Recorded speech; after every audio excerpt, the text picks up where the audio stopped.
Assalamualaikum warahmatullahi wabarakatuh. Pagi anak-anak, Ya Bu, pagi. bagaimana kabarnya hari ini? Kita baik Bu. Tetap semangat ya anak-anak. Iya Bu. Ya alhamdulillah sudah terima kasih sudah berkenan join di Google Meet untuk mengikuti pembelajaran pada hari ini. Semoga kita selalu dalam lindungan Allah Subhanahu wa taala. Jangan lupa anak-anak jaga kesehatan, patuhi protokol kesehatan, pakai sabun dan pakai masker jika keluar rumah. Dan jangan lupa juga untuk selalu jaga jarak. Baik anak-anak, agar pelajaran pada hari ini berjalan dengan baik dan bermanfaat bagi kita semua, mari kita berdoa. Anak-anak, marilah kita berdoa sebelum memulai pelajaran menurut agama dan kepercayaan kita masing-masing. Berdoa dimulai. Selesai. Untuk hari ini apa ada teman yang tidak hadir? Banyak Bu, ruangan selesai. Tidak hadir. Oke, untuk bukti kehadiran, jangan lupa nanti mengisi daftar hadir di Google Form ya.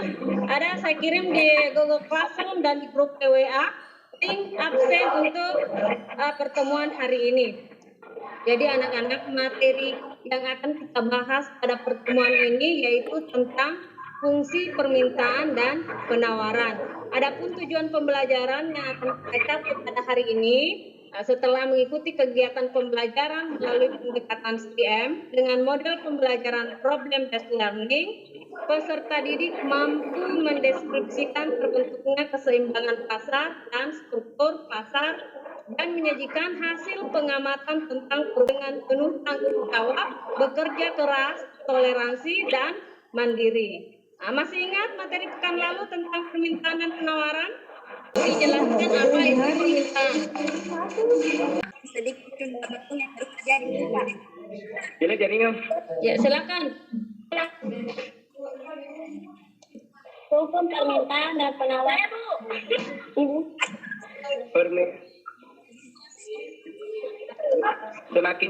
Semakin turun tingkat harga, maka semakin banyak jumlah barang yang tersedia yang diminta, dan sebaliknya semakin naik tingkat harga, semakin sedikit jumlah barang yang tersedia yang diminta. Oke, ya jawaban yang tepat dari Coach Salim tentang bunyi hukum permintaan. Jadi hukum permintaan yaitu berbanding terbalik, semakin tinggi harga maka semakin sedikit jumlah barang yang diminta, begitu pula sebaliknya. Selanjutnya bunyi hukum penawaran, silakan. Harga rendah meningkat, harga tinggi maka permintaan menurun. Jika harga tinggi maka ditawarkan banyak, dan jika harga barang ditawarkan sedikit. Baik anak-anak, sebelum masuk ke materi kita melakukan salam PPK dulu ya. Masih diingat salam PPK? Hebat. Nah, diikuti gerakan cerdas, berkarakter, menyenangkan, luar biasa, hebat. Ya alhamdulillah anak-anak, semoga setelah mempelajari materi kita lebih memahami tentang fungsi permintaan dan penawaran. Fungsi permintaan dan penawaran bukanlah hal yang asing lagi untuk kita dengar. Permintaan dan penawaran sering kita temui dalam kehidupan sehari-hari, baik dalam sistem perekonomian maupun sistem pemerintahan. Bicara tentang fungsi permintaan dan penawaran itu berperan besar dalam perputaran perekonomian pada masa sekarang ini. Jadi untuk pembagian kelompok masih seperti sebelumnya. Dan untuk forum diskusi kalian bisa akses Google Classroom atau bisa juga diskusi kelompoknya melalui grup WA kelompok. Sekarang saya akan menjelaskan tentang alur pembelajaran kita pada hari ini.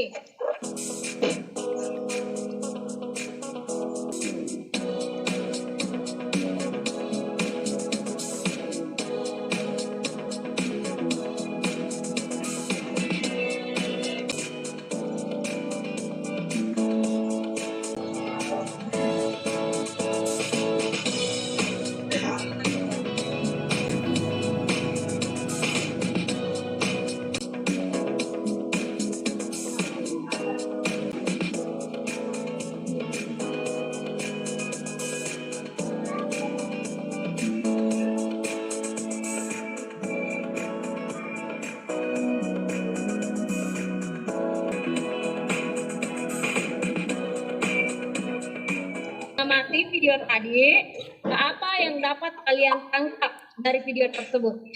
Hasnira, silakan. Dari video tersebut dapat kita simpulkan bahwa fungsi penawaran dan permintaan memiliki bentuk umum linear.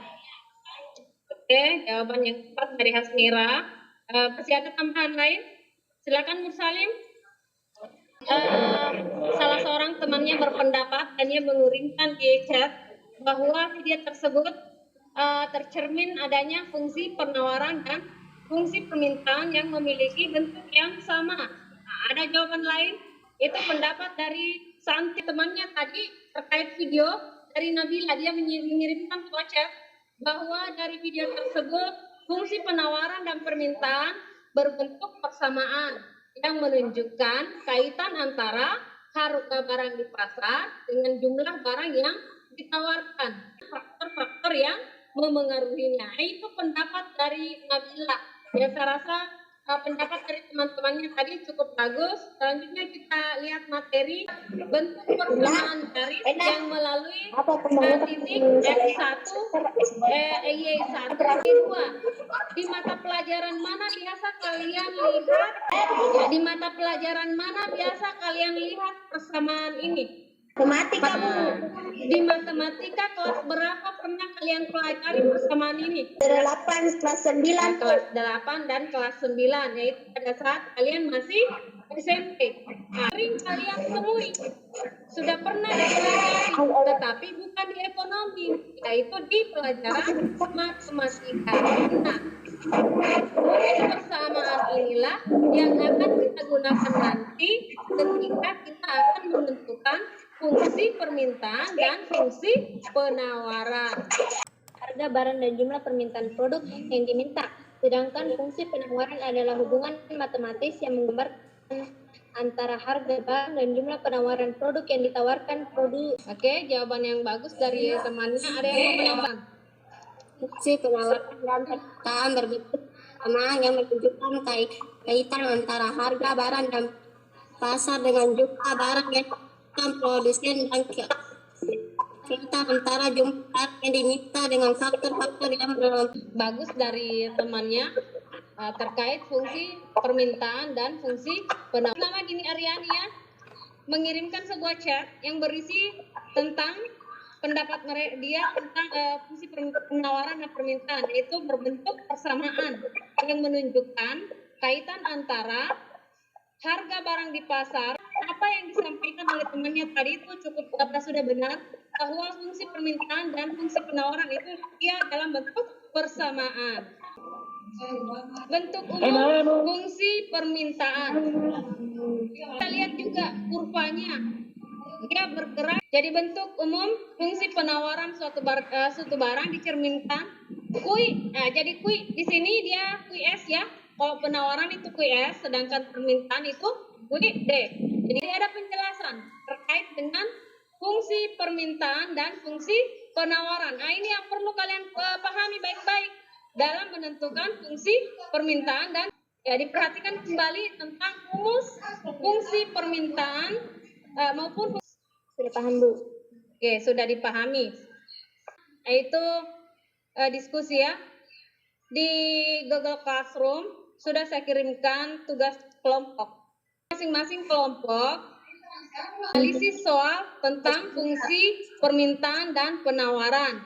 Nah, selanjutnya adalah mempresentasekan hasil diskusi kelompok. Dan untuk kesempatan pertama, saya persilakan kepada kelompok 1 untuk mempresentasekan hasil diskusinya. Dari saya dari kelompok 1.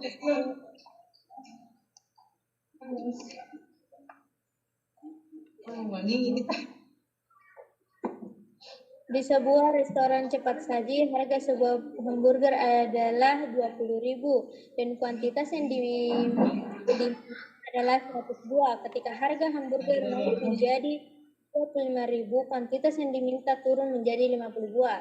Tentukan fungsi permintaan.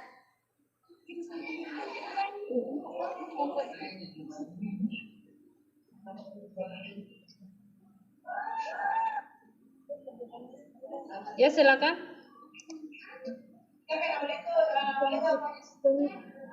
Kuantitas pertama akhir dikurang kuantitas pertama sama dengan P dikurang harga awal per harga akhir dikurang harga awal. Ini dikurang 100 per 10 kurang 1 sama dengan P kurang 20. 5.000 dikurang 20.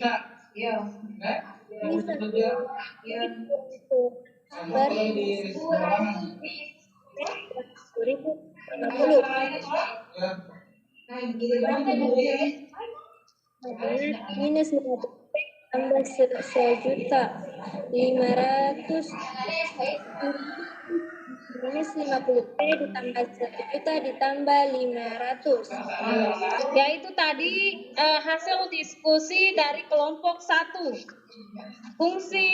Pembentuk fungsi permintaan. Nah, di sini dia telah memberikan sebuah jawaban yang cukup bagus terkait bagaimana caranya menentukan fungsi permintaan. Selanjutnya kelompok 2. Oke, silakan kelompok 2 untuk mempresentasikan hasil diskusinya. Wabarakatuh. Saya akan satu.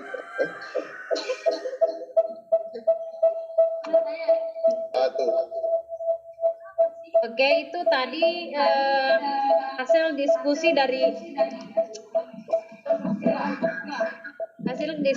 kelompok 2. Ya, sebentar ya, kalau ada yang mau menanggapi, saya beri waktu. Selanjutnya silakan kepada kelompok 2, kelompok 3 untuk mempresentasikan hasil diskusinya. Warahmatullahi wabarakatuh. Baik, saya dari perwakilan kelompok 4 ini hasil ini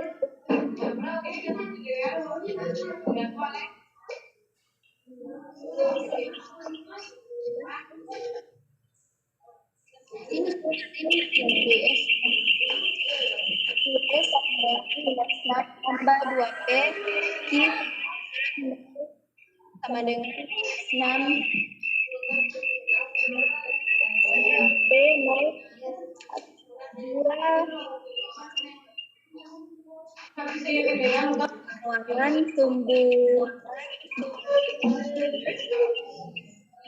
2 penawaran sumbu Y diganti menjadi P, sumbu X diganti menjadi sumbu Y.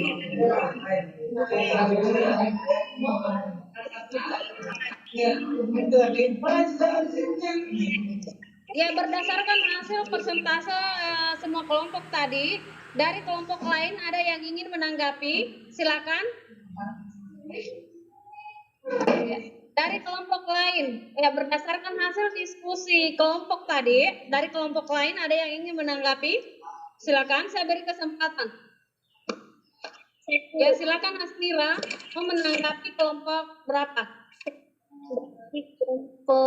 Jawaban kelompok 2. Ya, silakan. Ya, mari kita sama-sama mendengar tanggapan dari Hasnira dari kelompok 1 yang akan menanggapi hasil diskusi dari kelompok 2. Ya, silakan Hasnira.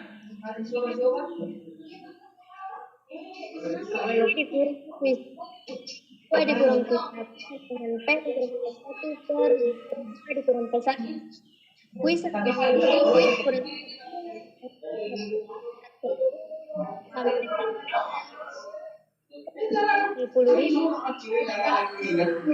Oke, jadi tadi Hasnira telah menanggapi hasil diskusi dari kelompok 2.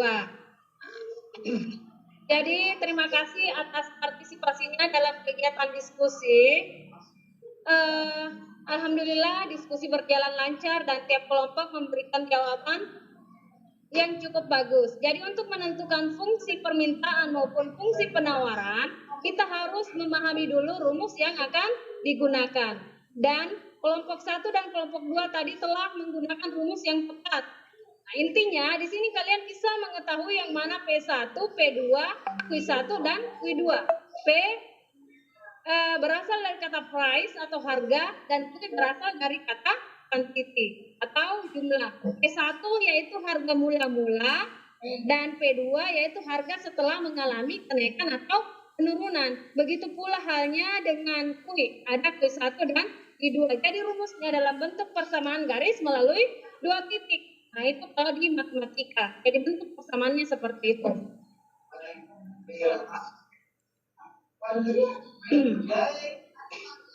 Nah, jadi sebelum Ibu tutup pembelajaran kita pada hari ini, adapun kesimpulan materi yaitu fungsi permintaan adalah hubungan matematis yang menggambarkan hubungan antara harga barang dan jumlah permintaan produk yang diminta. Fungsi permintaan digambarkan dalam bentuk persamaan QD sama dengan A dikurang BP. Sedangkan fungsi penawaran adalah hubungan matematis yang menggambarkan hubungan antara harga barang dan jumlah penawaran produk yang ditawarkan oleh produsen. Nah, fungsi penawaran digambarkan dalam bentuk persamaan QS sama dengan negatif A ditambah BP. Dan untuk kegiatan selanjutnya, silakan kalian kerjakan soal post test yang saya kirim melalui Google Classroom. Nah, silakan dibuka Google Classroom untuk mengerjakan soal post test. Ya, alhamdulillah diskusi kita sudah selesai, dan saat ini Ibu akan menutup pembelajaran pada hari ini. Karena Ibu rasa sudah cukup untuk hari ini, sebelum Ibu tutup, kembali Ibu ingatkan untuk melakukan refleksi pembelajaran. Jadi refleksi pembelajaran itu diisi pada format yang sesuai di Google Classroom. Di situ berisi beberapa pertanyaan tentang manfaat apa yang kalian peroleh dari pembelajaran pada hari ini, apa kendala yang akan kalian dapatkan,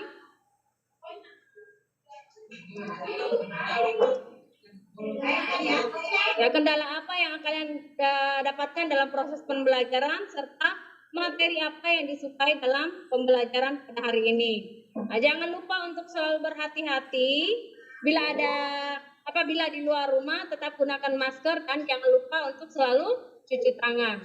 Sebelum mengakhiri pembelajaran pada hari ini, marilah kita berdoa bersama, semoga pembelajaran hari ini bermanfaat bagi kita semua. Berdoa dimulai. Selesai. Baik anak-anak, Ibu akhiri pertemuan hari ini dengan ucapan wabillahi taufiq wal hidayah. Wassalamualaikum warahmatullahi wabarakatuh.